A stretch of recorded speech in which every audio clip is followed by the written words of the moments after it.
repete assim: quando paro pra pensar em tudo que vivi, que por pouco, muito pouco, que eu não morri. Quando penso em quem sou e em quem era eu, não tem como duvidar que foi a mão de Deus. Se não fosse a sua mão, não estaria aqui. Onde Deus fez recomeço seria o meu fim. Ele entrou na história e o quadro inverteu. A quem ninguém dava nada, ele escolheu.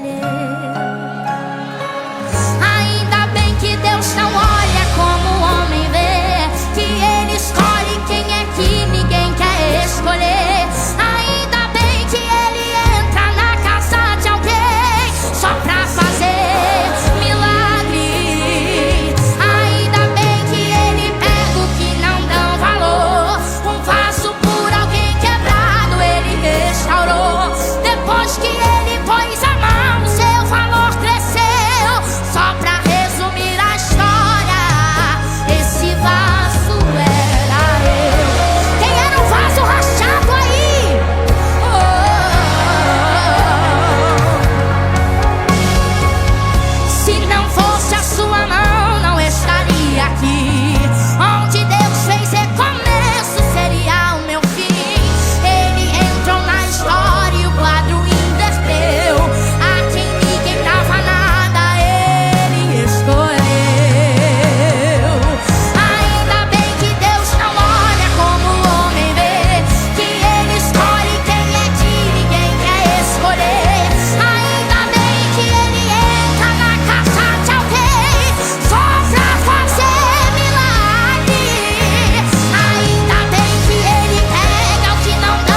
escolheu você.